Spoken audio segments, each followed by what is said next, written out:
when you approach a new person or you're trying to build that relationship, set your business goals aside and just approach Yes. as trying to build a relationship. Hmm. You know, like I mentioned at the beginning, we as humans need a human connection. And whether or not that person you're talking to is going to be a business relationship doesn't really matter. You can still add value to their life just through a human relationship. And Yep. maybe you make no business, deal out of that connection, but at least you have that human connection. At least they have that human connection. Hello and welcome to Pillars of Wealth Creation, where we talk about creating financial success with a special focus on business and real estate. I'm your host, Todd Dexheimer. Now, let's get to it. Are you ready to start investing in real estate today but don't know where to start? Sometimes investing can seem way too complicated, but it actually couldn't be any easier than with HomeInvest.com. You know the co-founder and my friend Nate Armstrong. He appeared on episode 20, and if you haven't heard it, go back and listen to it, episode number 20. Home Invest is a company that allows you to invest in turnkey real estate. Their goal is to build powerful investment tools that make real estate investing accessible to everyone. They have contractors and property managers available for you with the click of your mouse. While other real estate agents can only offer a property, Home Invest brings you a full turnkey package that allows you to diversify your investments, earn passive income, and start building equity in properties. Their simple, intuitive design allows newcomers and experienced investors alike to hit the ground running and to be able to choose the properties when they want and where they want. View easy to understand charts and data to allow you to buy in only a few clicks or just a simple phone call. With Home Invest, you'll be building your portfolio as quickly or as slowly as you would like. And right now, Home Invest is giving our listeners, Pillar of Wealth Creation listeners, a free course on how to finally win in real estate investing. So go to homeinvest.com/pillars. That's homeinvest.com/pillars to claim your free course today. Hey, welcome back, Pillars of Wealth Creation listeners. I'm your host, Todd Dexheimer. With me on this Hump Day Hustle, as always, is John Stiles with Bridge Realty. John, how are you doing today? I'm doing great, Todd. It's a great day to be alive. What about yourself? I'm doing fantastic, enjoying our amazing weather. This is like the best time of the year when the temperatures drop, our humidity drops. It's just beautiful outside. So enjoying that. Looking forward to Labor Day weekend. We're going to go see a bunch of friends that we went to college with. Both my wife and I ran distance cross country and track. And so every year, Labor Day weekend, we've got an alumni cross country race that we get together. And we still got like a bunch of people from our era always show up. So it's really cool. It's a lot of fun to go to. And we reminisce about how we used to be fast. Is Most there of us, a race? there is a race. There is a race. Most of us aren't very fast anymore. The ones that are my age and older, I'd say most of my close friends are my age and older. And so most of us aren't very fast anymore. So some of the guys that are younger, I'm friends with a few of the younger guys that came in after me. And some of the guys are pretty fast still. So it'll just be fun though. It's a good time to get together. Most of us, especially the group that I'm close to, have kids, and a lot of kids the same age. So there was a kids race too. So we'll see how that goes. My daughter will do it. My son, I think, will do it, but you never know. Last year he started racing and he got scared and started crying and stopped racing. So you just don't know. Few years, you're going to be out there with your rocker, be like, "Oh, I'm still going." Yeah. Right. I feel like that sometimes, but hey, I'm still young. I still got plenty of time to. Yeah, they'll have a wheelchair race before you know it. Yep. So yeah, that'll be fun. You got anything fun going on for the Labor Day weekend? Well, I had a closing this morning, Oh, that's fun. and that's So you always a got great plenty of money to spend now on Labor Day. blow it all Blow it all. or not. Yeah, right. And speaking of, so by the time people hear this, it'll be after Labor Day, right? So, um, yeah, but just spending time with family and getting some projects done around the house, and yeah, nothing Cool. too extravagant. Yeah, yeah. Awesome. Um, well, cool. Let's move on. Why don't you introduce kind of the topic we're talking about? Yeah, we wanted to just go into the topic of networking and kind of specifically networking for introverts, because I think a lot of us out there, including myself and Todd, I think you can partially agree with this. I'm like kind of in the middle. It depends on, I don't know. It depends on like the day. It seems like sometimes I'm really, I'm introvert. I'm an introverted extrovert. Is that such a thing? Yeah, I think I would be somewhere in that category as well. Yeah. So, kind of like you were saying before we started recording, when you go to a networking event, you know that you should be out there talking to people, meeting new people, making great relationship connections. But the natural tendency might be to kind of sit back and kind of wait for somebody else to initiate the conversation. And so, yeah, so just kind of discussing the situation and what you can do kind of to proactively think through this and get ready for a successful networking event. Yeah, and I don't. It's not necessarily even a networking event. It's just straight period network, like getting to know people. I don't know if I like the word networking because yeah, whatever. It just sounds awkward to me. Going to a network event is just awkward. You don't know anybody, and you're trying to. So just getting to know people, right? Because that's really important in any kind of business. It allows for opportunity, potential opportunity, collaboration. Just meeting people, whether they're going to be your investors or they're going to be your business partners or they're just going to be a good relationship to have. Period. Um, mentors, whatever it is. It's just good to get to know people in the industry. Plus, I mean, you know, connections and having that feeling of connection and bonding is just an important factor in life. I mean, you're going to be a lot happier if you have friends versus no friends. Most people, at least. Some people might not like people. I don't know, but I don't think we're talking to any of those. So it's important, right, to be able to get yourself out there and get comfortable in those situations. It can be hard because here's my scenario, right? I go to let's call it, I'm going to the Minnesota Real Estate Investors Association or any association, and I go there.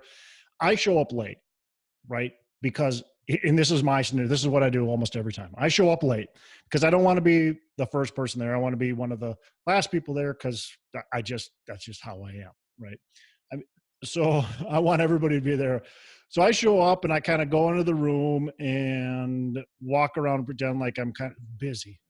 Everybody else is in their groups, and I kind of scan the room and I walk around, pretend like I'm busy. I put my stuff down and kind of shuffle around. And a lot of times I'll go and like find a person I know already, right? And talk, hey, how's it going? And talk to them. And then hope that either somebody comes into our group or they introduce me to somebody. And if that doesn't happen and then we fizzle out on the conversation, then it's again, I go back to my area and I shuffle some papers around or whatever and act like I'm busy. I do that quite a bit. And that's like my fault for doing that. Right. And not always, but that's just kind of the way it is. And I think there's plenty of people that can like associate with me, whether they do the exact same thing or not. They go into a networking event, they see all these people and they just aren't like, they know, hey, I should be talking to people, but it's it's just a little harder for them to get into that group and feel comfortable. Do you associate that with that, John? Yeah, to some extent. I think, well, first of all, let me back up here and just say, I think that humans need a human connection. Yeah. And you know, we have a tendency, I think, more and more in our society where we live on our screens and we live in our nice little Yeah, communities. absolutely. We don't really talk to our neighbors much. um, you know, we're not, I don't know, I think our society has changed where we're just naturally more inward focused. We've got these outward um, platforms like Facebook, like LinkedIn, like, podcasts. Right. Um, However, it's not it's an outward platform that gets your ideas out there that you can hide behind a screen and do. However, you're not getting that face-to-face interaction. I mean, anytime, honestly, you feel some connection when you're listening to somebody on a podcast or on the radio or a TV or whatever. You feel some connection there. But when you can meet them face to face, that's when the real connection happens. I mean, the second you can shake somebody's hand and look them actually in the eyes, as corny as it may sound, that's when the real connections can happen. Right. So, and since our society has become like that, I think we kind of have to break the mold. We have to Mm-hmm. intentionally get out of that habit. And like you said, like social media, there's so many, you know, fights that happen on whether it's politics or some other parenting or whatever, pick Right. the topic, and people can say whatever they want to say once they're on Facebook Right. or on Twitter. That's especially the one that people just yelling at each other or whatever. But would they have the same exact conversation if they were face to face and had to see the facial body language reaction? You know, I don't think the conversations would be any, you Yeah. know, all Yeah. the same. So, yes, that's kind of why getting out there to a networking opportunity is really important, to be there personally, um, and start meeting people face to face.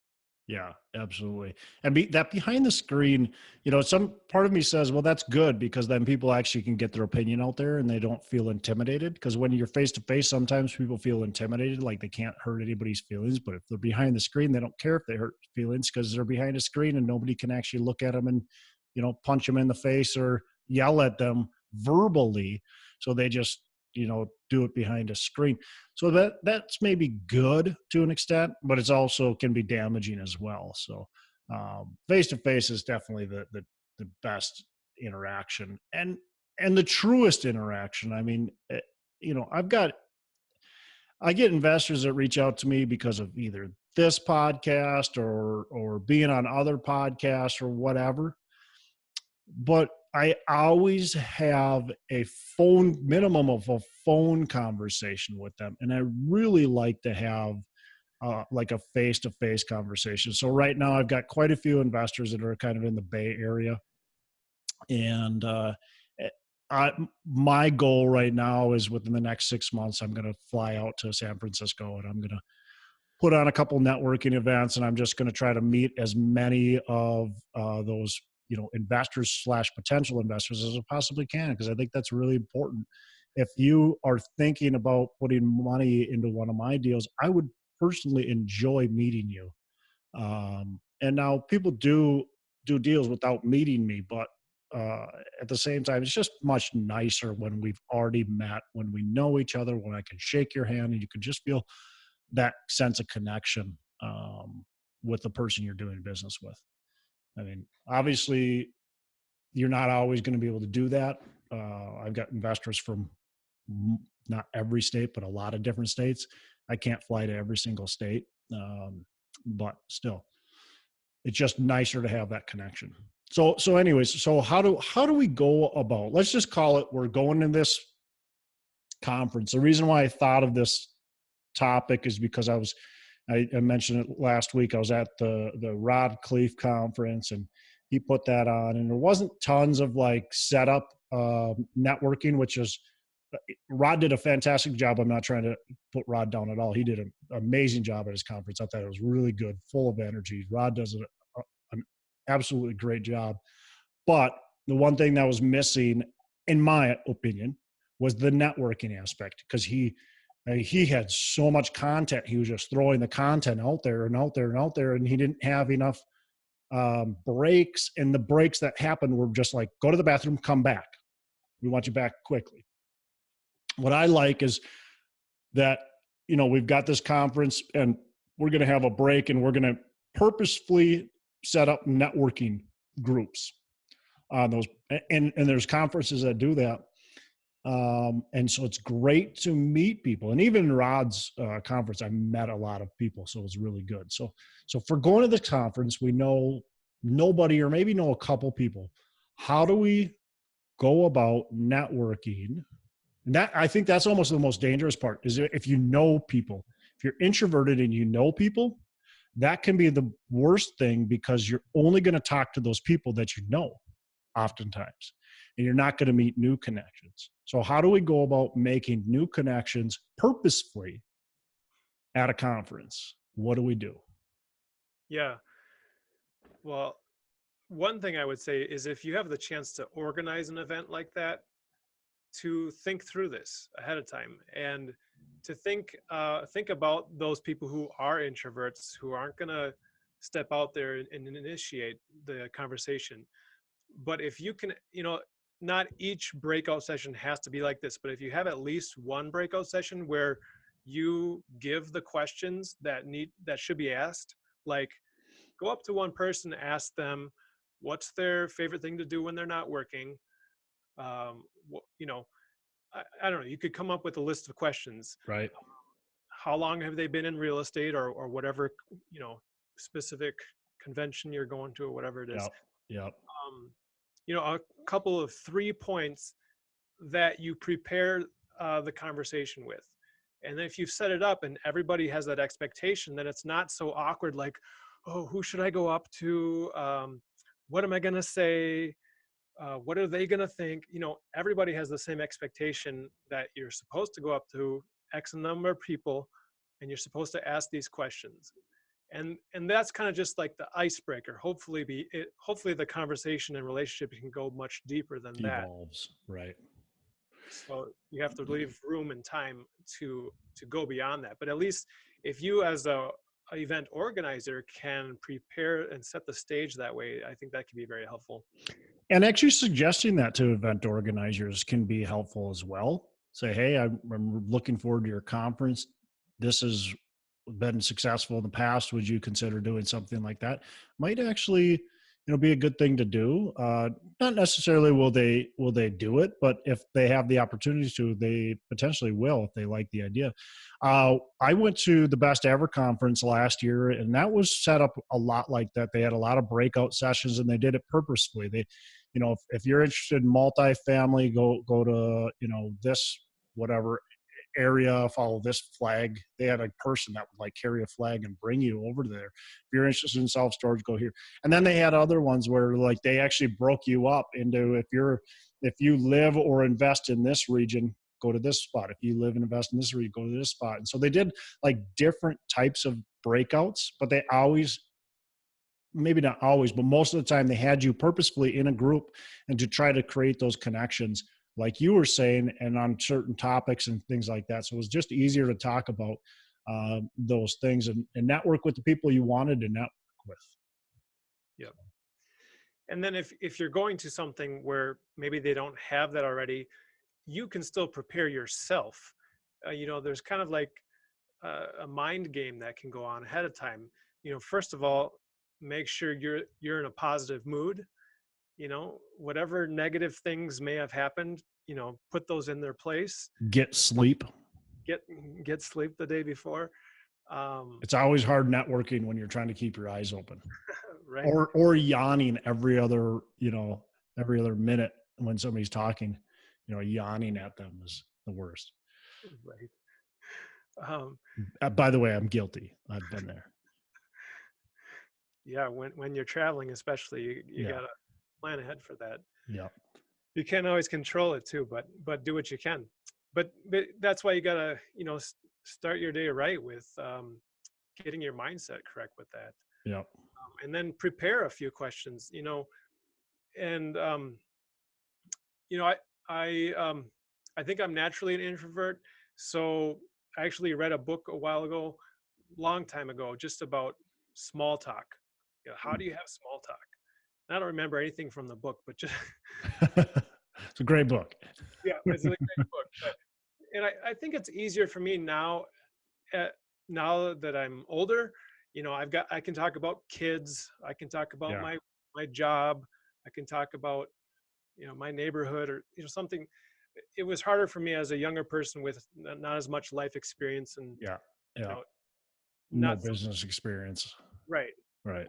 But you just have to kind of grow into that and kind of find something to overcome it. Yep. Well, one of the biggest things to me is asking questions. Always be asking the other person questions, and never, you know, don't talk about yourself unless somebody asks you about yourself. And even when they do, I always try to revert it back to them. I always try to associate with them. So the more you can associate with the person you're talking to, the better that's going to be. The more you can ask them questions and prod into them, the better it's going to be, the more connected they're going to feel to you. You have plenty of time to talk about yourself if you make a real connection with somebody. The other thing I think is really important is not to try to focus on connecting with too many people. If you've got a breakout session and it's 20 minutes long and you only connect with one person, that's perfect. If you connect with two people, that's fine. If you connect with 10 people, you did something wrong. I'm serious. I mean, if you're trying to connect with that many people and you connect with one person each for 2 minutes only, I think you did a very bad job at networking. That's not your goal for networking. I think that's what a lot of people try to do. We talked before the show about Joey Torkeldsen, and he talked about, the business card ninja. You're throwing out your business cards. You're trying to meet as many people as possible, and that's not going to create a real connection, because there's people that get your business card that goes in the bad pocket or that goes in the garbage, and they don't, even if you reach out to them on LinkedIn or Facebook or anything like that, they don't know who you are. They might feel obligated to connect with you, but it doesn't create a real connection. And when you meet them, 6 months or 2 years down the road, they're not going to remember who you are. They might go, oh yeah, but they're not going to remember you. So creating that real bond, that real connection, like I said, if you've got a 20-minute breakout session and you meet only one person, I think you did a great job. Yeah, and then I think it's a lot about the follow up after that. You True. know, Yeah. you only go so deep in that 10 to 20 minutes, and there's so many distractions, and you're going to learn especially if you're at a conference, it's like getting the fire hose of Right. information. So you're going to forget whatever it is you just talked about with them. So when you do make a good connection, you do see somebody that you feel like you could connect deeper with. Follow up with them. Hopefully you can meet later for lunch, for coffee. I know, again, being an introvert, find it much easier to talk with somebody one on one. One on one. Absolutely. Even if it's a group of three, I Yeah. will most likely sit back and let the other two people, you know, guide the conversation. Yep. You're the listener. You're not the one that's leading it. Right. Yeah. But then if it's just one on one, I feel a lot more comfortable to take the lead and ask questions and kind of dive deeper into, oh, tell me more about that, and learn more about them as a person. Yep. Yeah. I think that's great. And for me, I would say I'm introverted up front, and then the second I get comfortable, I'm very extroverted. That's my introvert extrovert thing going on. Because the second I get to know you, or the second I feel like we've made any kind of connection, then I'm completely open, and then we can talk for 10 hours. But just that first introductory meeting. So one thing that's been benefit to me, like at this last conference I was at, I was on a panel. Okay, so I think if you can somehow create yourself as being an expert, whether you're hosting the conference, somehow put yourself into the room as a person that people want to come talk to you, that's going to create a ton of value, because already now people want to come up to you. You don't have to worry about going to them. So if you can create that, that's going to add a ton of value to you. When I was up on that panel, I got down from that panel, I had I had a lot of people surrounded me and wanting to talk to me. And it was actually, I had to leave that night to drive back home. And I didn't leave until super late because I had so many people wanting to talk to me.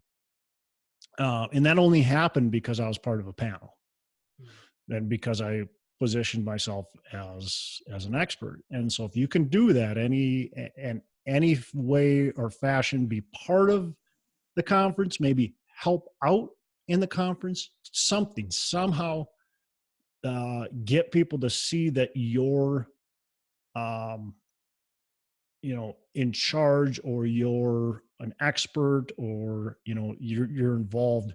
You're going to have a lot more purposeful interaction that way as well. Yeah. Now, that's a great example. One thing to kind of add to that is, like you mentioned, there's other ways to get involved, even if you're not Right. the expert on the panel. I know that I used to go to a networking group on a weekly basis, and not everybody, but there were several people in the group that had specific roles. So we had a president, a vice president, we had a membership committee, we had, you know, visitor hosts, and we had, all these different roles so that you have a purpose for being there, and people have a purpose to come up and talk to you about your role, which it's not specifically about your business, but it facilitates conversation, and your relationship can build from there. Yep. Yeah. And volunteering to be part of it, being that guy. If they've got like a Q&A session, being the guy who has got the microphone.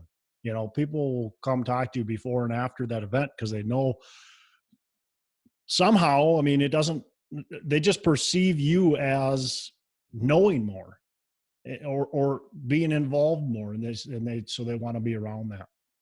So yeah, it doesn't matter what it is, be involved in it in some way, shape, or form, and you're likely going to get a lot more interaction with that, for sure.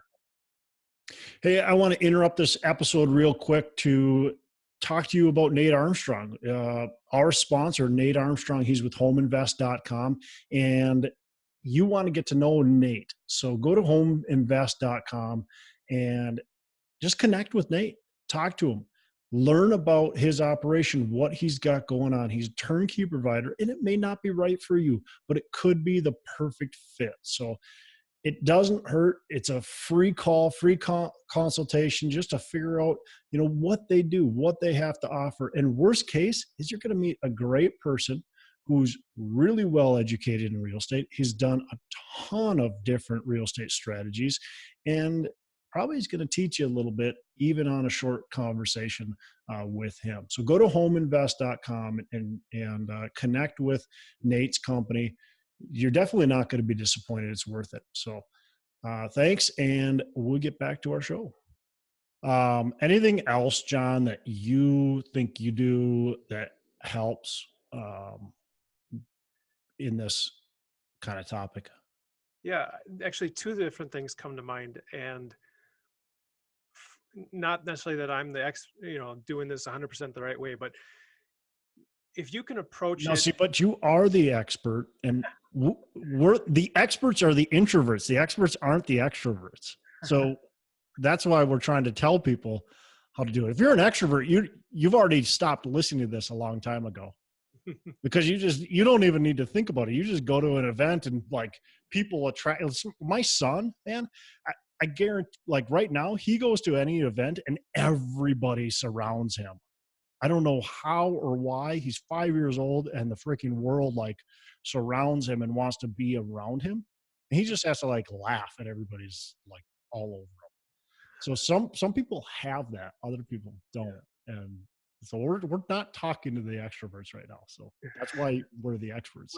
Well, so what I was going to say is that when you approach a new person, or you're trying to build that relationship, set your business goals aside and just approach Yes. as trying to build a relationship. Mm-hmm. You know, like I mentioned at the beginning, we as humans need a human connection, and whether or not that person you're talking to is going to be a business relationship doesn't really matter. you can still add value to their life just through a human relationship. And Yep.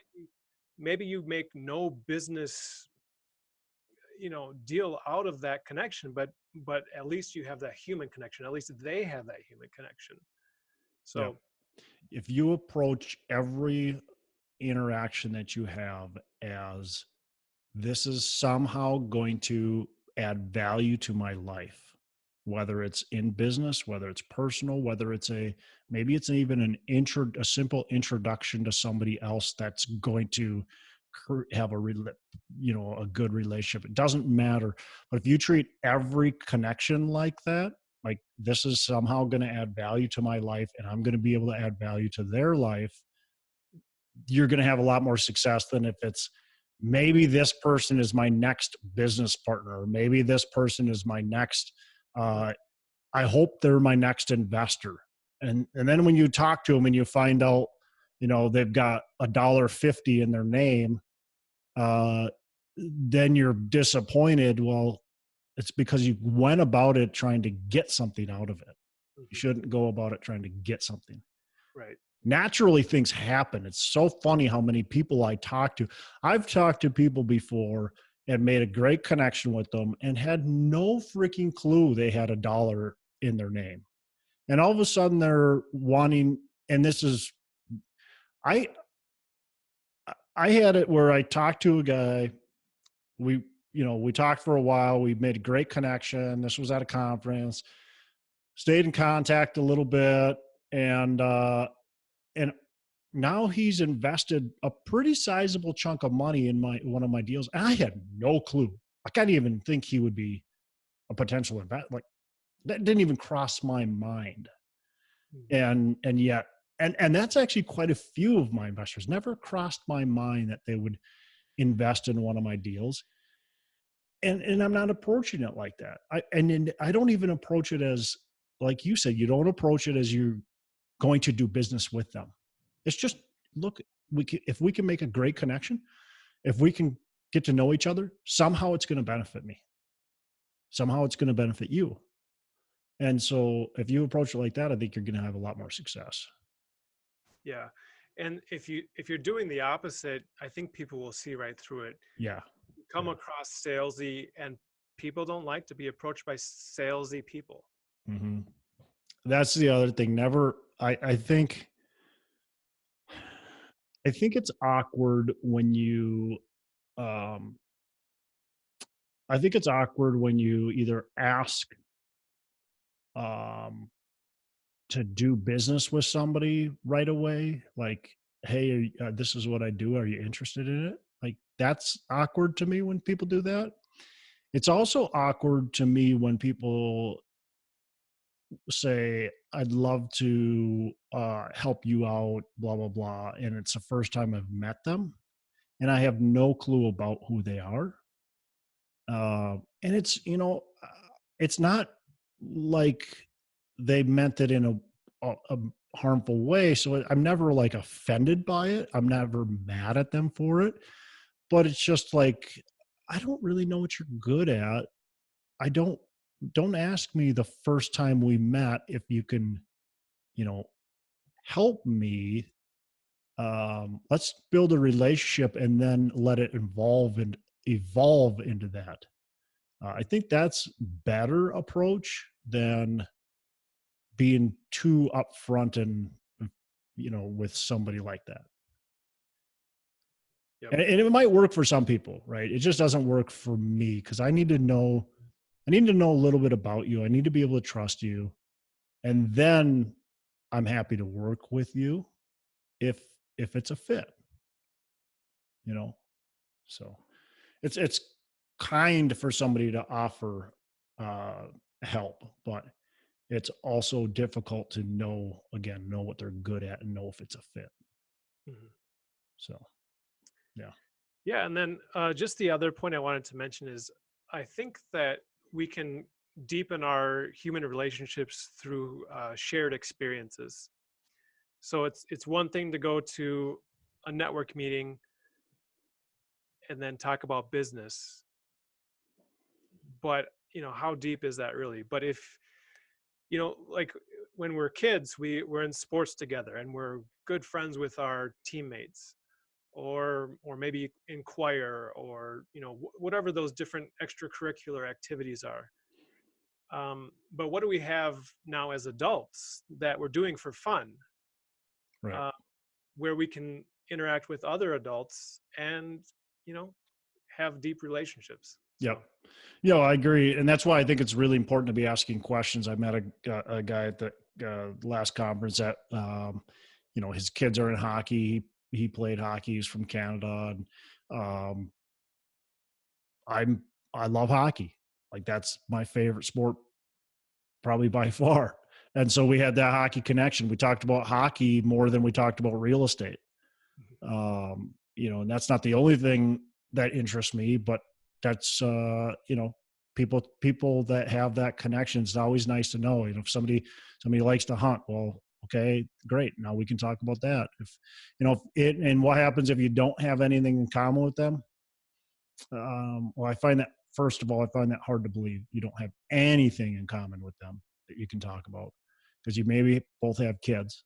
You maybe, both went to college. You may, there's got to be something that you can connect with. If there isn't, you're probably never going to be friends anyway.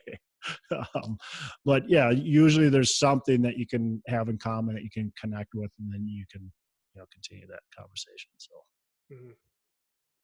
well, cool. I think that's good. Again, just get yourself out there, make sure you're making connections. You never know what a connection can lead to with people.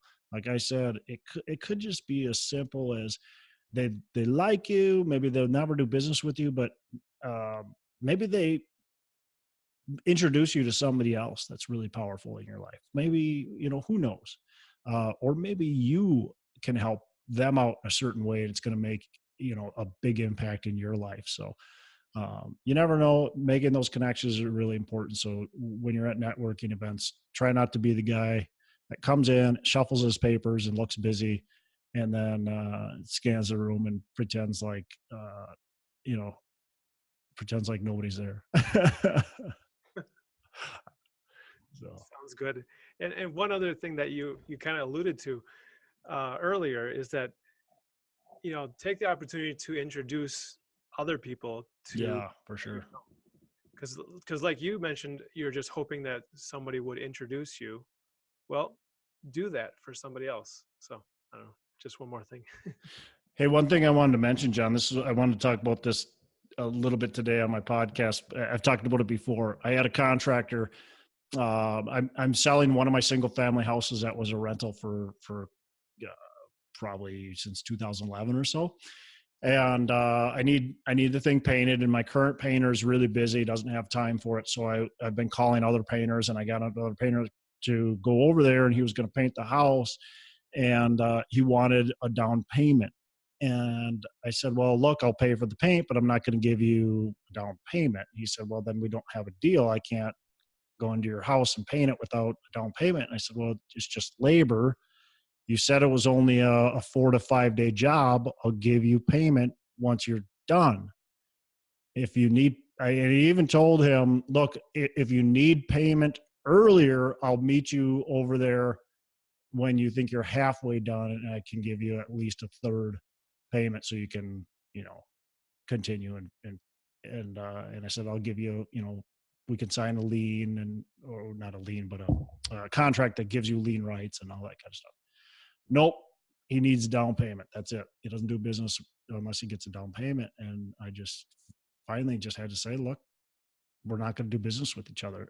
I'm not going to give you a down payment for labor, especially for a 5-day job. Just not worth it. Why? His excuse was he pays his guys every single day.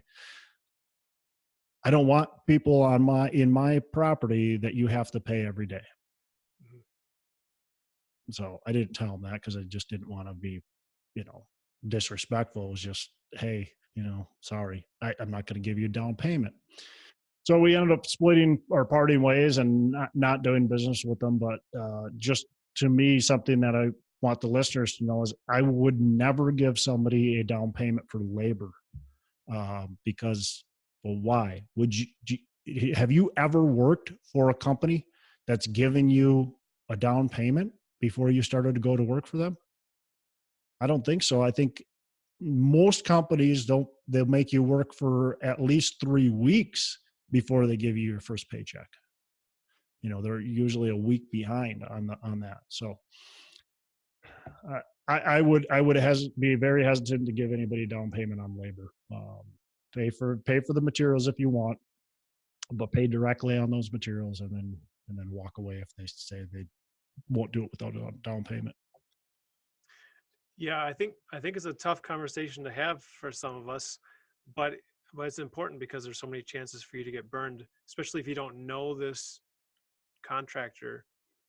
They can Yep. just payment and walk. Yep.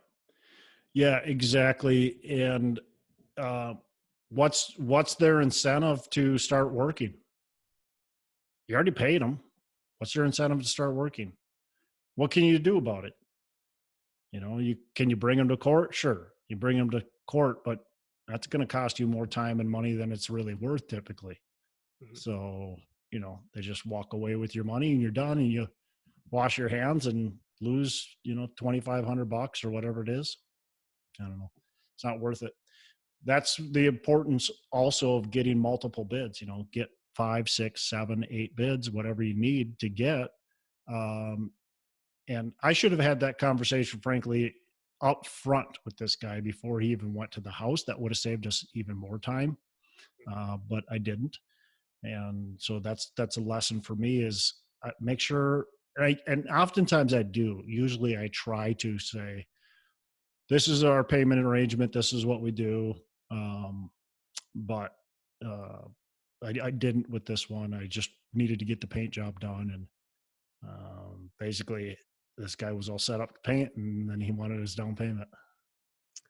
Yeah. I mean, it's deciding who's in control of the situation. Obviously, you want it to be a win-win situation, but either the contractor is going to set the rules, and you're going to live with it, or you're going to set the rules, and you're the employer. I mean, they might not be your employee, but you're hiring them to work on your property, and you need to set the rules. Yeah. And a lot of people will say, well, I've gotten burned like that before and I need payment, blah, blah, blah. And here's what I would say is, look, let's sign a contract and give you lien rights onto my house. And that way we're fine. We don't have to worry about anything. If we sign a contract and you've got lien rights onto my house and I don't pay you, you can file a lien. Worst case is if you really like the person, you want them to do the job, show them a proof of funds, show them that you got money, show them the line of credit, show them whatever you're going to be able to pay them with so that they know that they're going to get paid. But, think about it this way. If you're doing a construction loan with a bank, the bank does not give the contractor a down payment. The bank works on draws. Mm-hmm. And so if a bank is doing it, why wouldn't you do it the same way? Why wouldn't you work on draws? Always work on draws. Either pay them when the work is done or pay them partial while the work is being done. But you shouldn't be paying that down payment. So that's good word. Try to stick to that. Yeah. All right. Well, I think we're good. We can call it a wrap, man. Sounds good. All right. Have a good weekend.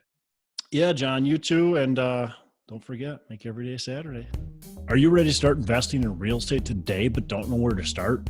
Sometimes investing can seem way too complicated, but it actually couldn't be any easier than with homeinvest.com. You know the co-founder and my friend Nate Armstrong. He appeared on episode 20, and if you haven't heard it, go back and listen to it, episode number 20. Home Invest is a company that allows you to invest in turnkey real estate. Their goal is to build powerful investment tools that make real estate investing accessible to everyone. They have contractors and property managers available for you with the click of your mouse. While other real estate agents can only offer a property, Home Invest brings you a full turnkey package that allows you to diversify your investments, earn passive income, and start building equity in properties. Their simple, intuitive design allows newcomers and experienced investors alike to hit the ground running and to be able to choose the properties when they want and where they want. View easy to understand charts and data to allow you to buy in only a few clicks or just a simple phone call. With Home Invest, you'll be building your portfolio as quickly or as slowly as you would like. And right now, Home Invest is giving our listeners, Pillar of Wealth Creation listeners, a free course on how to finally win in real estate investing. So go to homeinvest.com/pillars. That's homeinvest.com/pillars to claim your free course today.